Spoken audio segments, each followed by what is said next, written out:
যুবক, আজকে দুনিয়ার পিছনে তুমি ছুটতেছো, আজকে দুনিয়ার মোহে তুমি ছুটতেছো, দুনিয়ার মেটে মেটে হুডের পিছনে তুমি ছুটো। আজকের মাইটা হুর বড় বেঈমান, তোমার সাথে প্রেম করবে আর একজনের সাথে বিয়া বসবে, তুমি তার সাথে তুমি মেটে হুরের পিছনে বইসা তুমি পাগল হয়ে গেছো। আর আমার আল্লাহ বলেন, বান্দা তুই যদি আমার প্রেমে পড়তি, তোর রুজি রুটির অভাব হইতো না, তোর সুন্দরী বউয়ের অভাব হইতো না।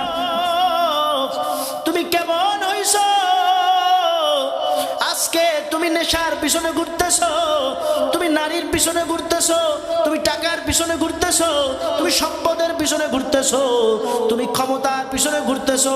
এই নারী বাড়ি টাকা পয়সা ক্ষমতা কিছুই তোমার কবরে যাবে? বলেন যাবে? কবরে তো যাবে না, সুন্দরী নারীও কবরে যাবে না।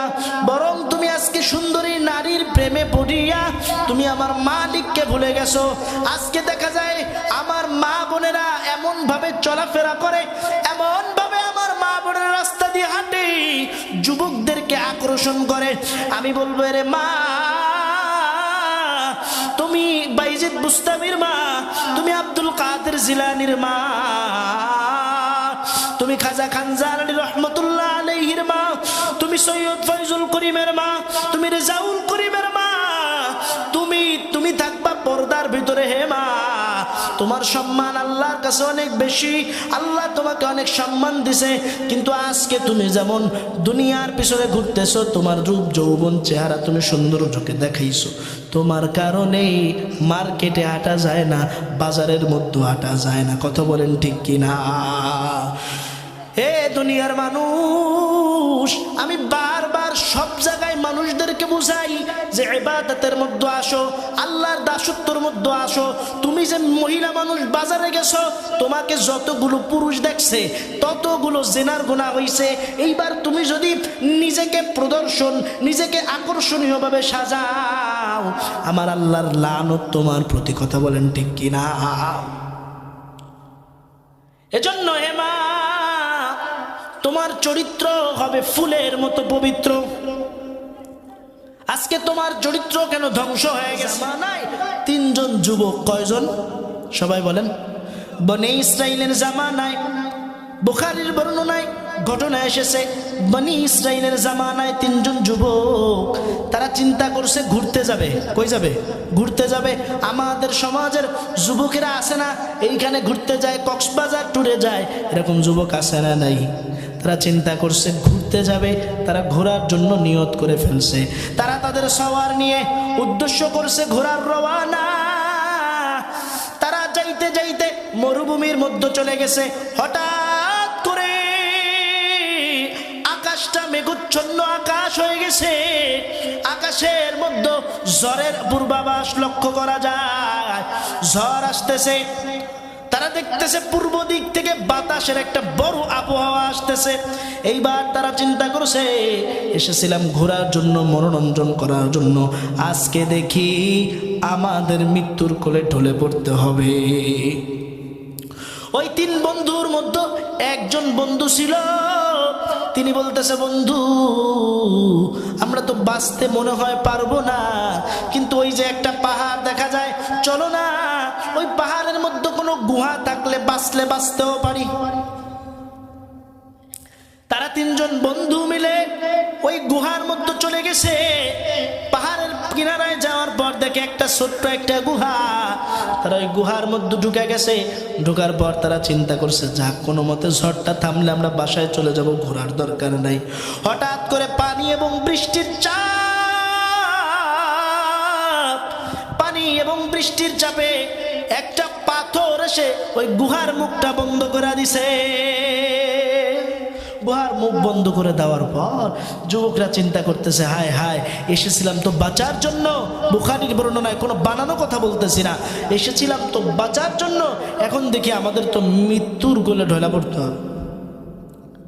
বলেন তো, এই জায়গায় দুনিয়ার কোনো মানুষ কি জানে তারা ওই গর্তের মধ্যে আছে? কিন্তু জানেন কে? জোরে বলেন, জানেন কে? এই জায়গা থেকে বাঁচানেওয়ালার মালিক কে? আরো জোরে বলেন কে?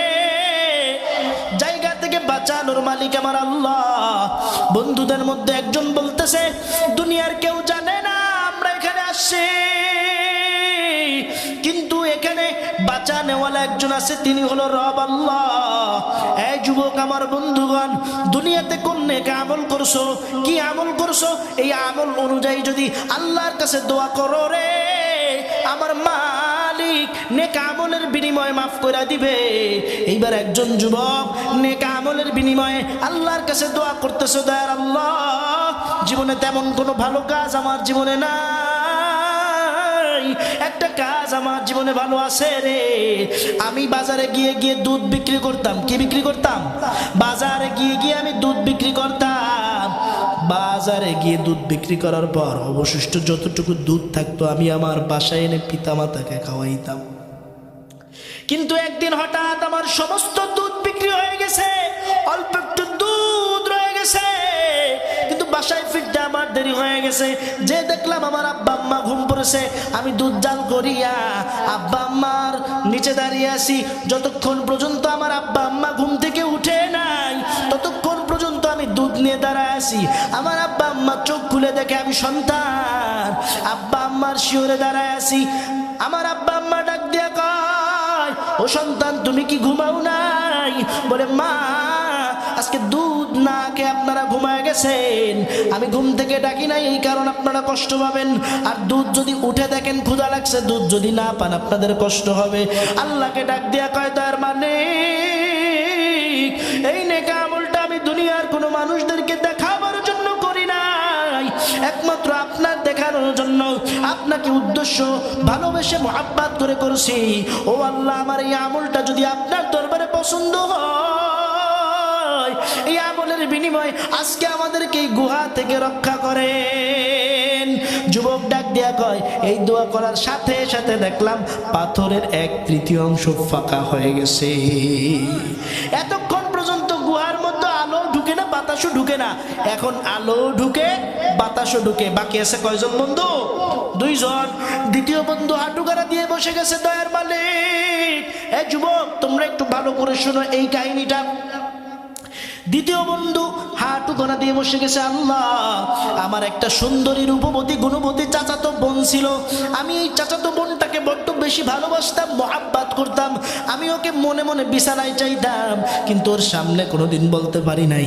একদিন আমি গিয়ে বললাম, বোন গো আমি তোমাকে ভালোবাসি, তোমাকে আমি আমার কাছে চাই। বলেন নাউজুবিল্লাহ। এই কথা বলার সাথে সাথে আমার বোন ডাক দিয়ে কয়, আমাকে যদি কাছে পাইতে চাও, যদি আমাকে কাছে পাইতে চাও, তোমাকে 700 স্বর্ণ মুদ্রা দেওয়া লাগবে, তাহলে তুমি আমাকে কাছে পাবা। বলেন নাউজুবিল্লাহ। টাকা দেখলে, এখন টাকাওয়ালা ছেলে দেখলে মাইয়ারা তার জন্য পাগল হয় কি হয় না? টাকাওয়ালা টাকলাকেও মাইয়ারা বিয়া করে, কিন্তু ভালো যুবক নামাজিওয়ালা যুবক দেখে মেয়েরা বিবাহ করে না। সমাজটা এখন নষ্ট হয়ে গেছে। মায়েরা বাবারা কয় আমার মেয়েকে সরকারি চাকরিওয়ালার সাথে দিব, কিন্তু এইটা বলে না একটা নামাজি যুবকের সাথে দিব। আর যুবকেরা চিন্তা করে যে আমি একটা মডার্ন মেয়ে বিয়ে করব। যুবকেরাও পদ্মানিসীনা আবেদা মেয়ে বিয়ে করতে চায় না। আজকে যুবক সমাজের মধ্যে ধ্বংসাত্মক একটা মনোভাব চলে আসছে। সবচেয়ে বড় মনোভাব হচ্ছে মোবাইল, ঠিক কিনা? মোবাইলের গুনাহের মধ্যে যুবক চলে গেছে। যুবকের জীবন শেষ, যৌবন শেষ, যুবকের টাকাও শেষ। এজন্য ওই যুবক ডাক দিয়ে কয়, আমি আমার বোনটাকে কাছে পাওয়ার জন্য আমি চলে গেলাম বাহিরের রাষ্ট্রে, বিদেশ গেলাম চাকরি করার জন্য। গিয়ে আমি 1 মাস আর 2 মাস নয়, 6 মাস পর্যন্ত বসে 700 স্বর্ণ মুদ্রা গুছাইয়া আমি আমার বোনের কাছে চলে আসলাম। এসে বোনের হাতের মধ্যে 700 স্বর্ণ মুদ্রা দিয়া বললাম, বোন চলো তুমি আমার বিছানায়। আমি আমার বোনকে নিয়ে বিছানার মধ্যে গেলাম। দুনিয়ার কোনো মানুষ দেখে না, দুনিয়ার কেউ দেখে না, কিন্তু দেখেন কে? পানির নিচে গুনাহ করলে দেখে কে? সাগরের ভিতরে গুনাহ করলে দেখেন কে? বিলের মধ্যে, খালের মধ্যে, নৌকার মধ্যে গুনাহ করলে দেখেন কে? কিন্তু আল্লাহ দেখতেছেন ওই মহিলার মধ্যে, ওই সিমড়ির মধ্যে আল্লাহ রাব্বুল আলামিন ঈমানের নূর বাতি চালু করে দিছে। ওই যুবক বলে আমি আমার বোনের শরীর থেকে কাপড়গুলো বিবস্ত্র করতে আরম্ভ করলাম। হঠাৎ করে আমার বোন ডাক দিয়া কয়, ইত্তাকিল্লাহ, ও ভাই গো, আল্লাহকে ভয় করো, কারণ দুনিয়ার কেউ আমাদেরকে দেখে না, কিন্তু দেখেন কে? ও আল্লাহ, দুনিয়ার কোন যুবক ওই মুহূর্তে ফিরে আসতে পারে না। ও আল্লাহ, আমি একমাত্র আপনার ভয়ে, আপনার মুহাব্বতের কারণে ওই স্থান থেকে আমি ফিরে আসছি। দুনিয়ার কোনো মানুষদেরকে দেখাবার উদ্দেশ্য নয়, দুনিয়ার কারো কোনো মানুষকে খুশি করার জন্য নয়, আপনাকে খুশি করার জন্য আমি আসছি। ও আল্লাহ, আমার এই আমলটা যদি পছন্দ হয়, মেহেরবানি করে এই আমলের উসিলা আপনি আমাকে মাফ করে দেন। সাথে সাথে পাথরের আরেকটু ফাঁকা হয়ে গেছে। এইবার পা থেকে মাজা পর্যন্ত ঢুকে, কিন্তু মাথা বের হয় না। আবার মাথা ঢুকে, মাজা বের হয় না। বাকি আছে কয়জন বলেন? একজন। তৃতীয় বন্ধু হাঁটু গাড়া দিয়ে বসে আল্লাহর কাছে দোয়া করতেছে, ও দয়ার মালিক, আমার জীবনে তেমন কোনো ভালো কাজ নাই, তবে একটা কাজ আছে। আমি অনেকগুলা বকরি পুষতাম, অনেকগুলা ছাগল আমি পুষতাম। এই ছাগলগুলা আমি ব্যবসা করতাম, আমার আন্ডারে অনেকগুলা কর্মচারী ছিল। কিন্তু আমি একদিন মনে মনে ভাবলাম যে আমি আর ব্যবসা করব না, আমি আর চাকরি করব না। সবার বেতন আস্তে আস্তে আমি দিয়ে দিলাম, কিন্তু একটা ব্যক্তি ছিল যার বেতন দিতে পারি নাই, কারণ সে সেই সময় ছুটিতে ছিল। ও আল্লাহ, ওই ব্যক্তির টাকাটা আমি রেখে দিয়েছিলাম, কিন্তু ওই ব্যক্তি কখনো আসে নাই। আর বর্তমান সমাজে কেউ যদি আমার কাছে টাকা দেয়, আমরা কি করি? আগে যায় বাজার কইরা খাই, খাই কি খায় না? আমানতের মাল খেয়ানত করি, করি কি করি না? সম্মানিত ভাইরা আমার, ভালো করে খেয়াল করেন। ওই যুবক ওই কর্মচারীর টাকা দিয়া আরো কিছু বকরি কিনলো, ওই বকরিগুলা পালন করতে লাগলো, কিন্তু কখনো কর্মচারীর দেখা নাই। হঠাৎ করে 2-3 বছর পর ওই কর্মচারী ওই মালিকের কাছে আসছে, মালিক, আমার কিছু টাকা আপনার কাছে আছে। ও মালিক, ওই টাকাগুলা যদি দিতেন আমার বড় উপকৃত হতাম। ও আল্লাহ, আমি যতগুলো ছাগল পুষছিলাম সব ছাগল গিলা দিয়া তাকে দিয়া বললাম, যাও, এগুলো সব তোমার। ওই লোক ডাক দিয়ে কয়, ও মালিক, আপনি কি আমার সাথে ইয়ার কি করেন না, মস্কারি করেন না, ঠাট্টা করেন? পাবো আমি 500 টাকা, আপনি 5 লাখ টাকার জিনিস আমাকে দিয়ে দিতেছেন? বলে, হে যুবক, আমি তোমার সাথে ইয়ার কিও করি না, মস্কারিও করি না, আমি তোমার সাথে ঠাট্টাও করি না। এই সব কিছু তুমি নিয়ে যাও, এই তোমার টাকার ফলাফল। ওই যুবক ছাগলগুলা নিয়ে খুশি হয়ে গেছে। ও আল্লাহ, এই আমলগুলো আমি দুনিয়ার কারো দেখানোর জন্য করি না, একমাত্র আপনাকে রাজি এবং খুশি করার জন্য করছি।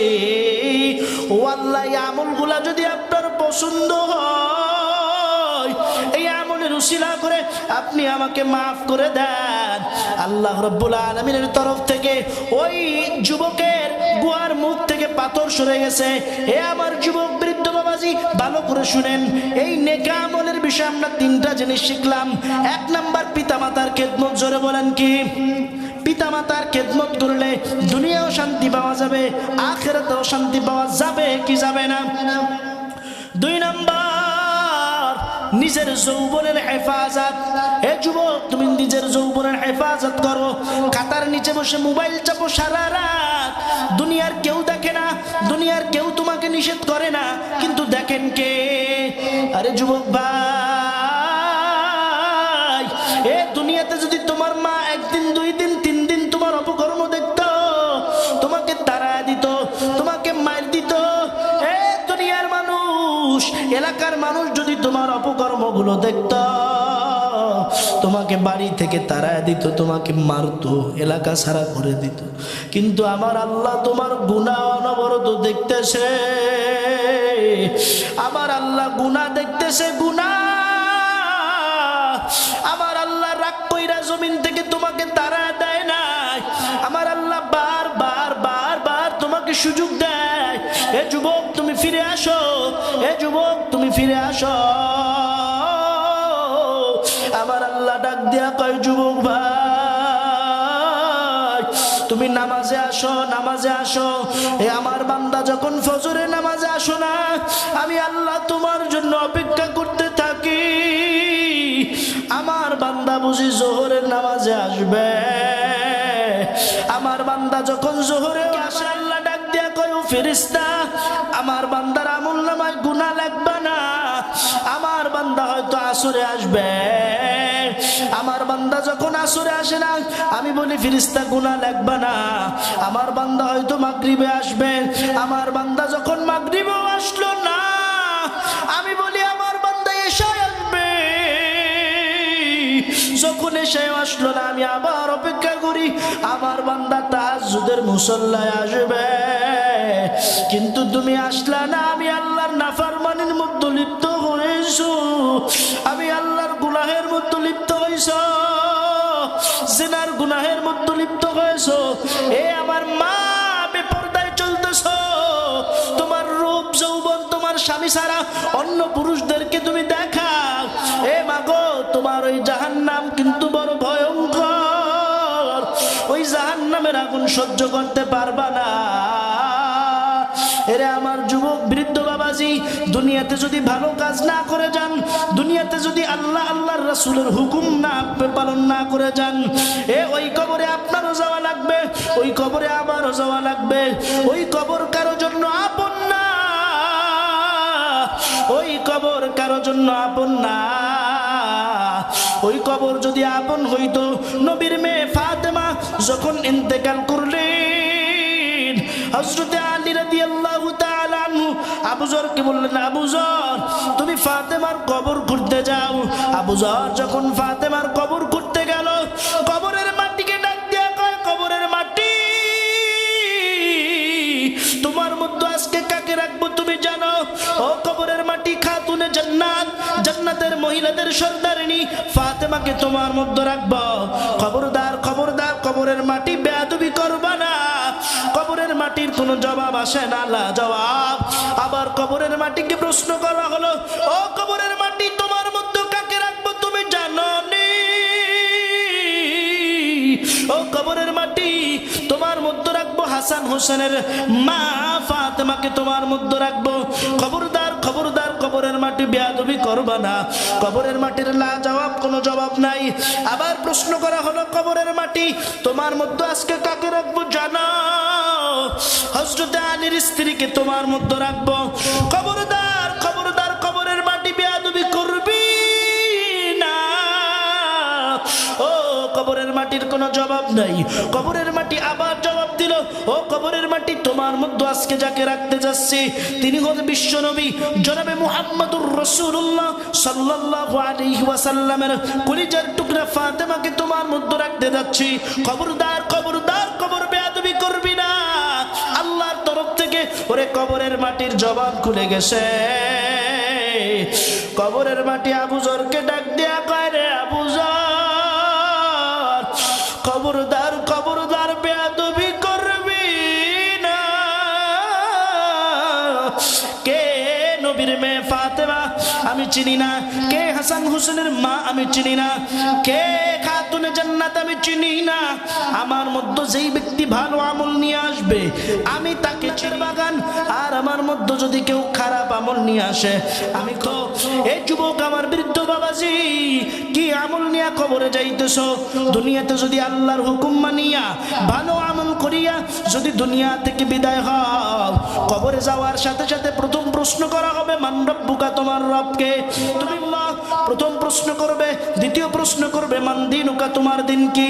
তুমি বলবা আমার দিন আমার ইসলাম। তৃতীয় প্রশ্ন করা হবে, মান নাবিয়ুকা, তোমার নবীকে? তুমি বলবা আমার নবী মুহাম্মাদুর রাসূলুল্লাহ সাল্লাল্লাহু আলাইহি ওয়াসাল্লাম। সাথে সাথে তোমার কবরখানাকে জান্নাতের বাগান বানায় দেওয়া হবে। আর যদি দুনিয়াতে ভালো আমল না কইরা যাও, যদি দুনিয়াতে আল্লাহর হুকুমের অবাধ্য হও, যৌবনের হেফাজত না করো, আল্লাহর নিয়ামতের শুকরিয়া আদায় না করো, তাহলে এই কবরের প্রথম প্রশ্ন করা হবে মান রব্বুকা, তোমার রব কে? তুমি বলবা লা আদরি, আমি জানি না। মান দিনুকা, তোমার দিন কি? তুমি বলবা লা আদরি, আমি জানি না। মান নাবিয়ুকা, তোমার নবী কে? তুমি বলবা আমি জানি না।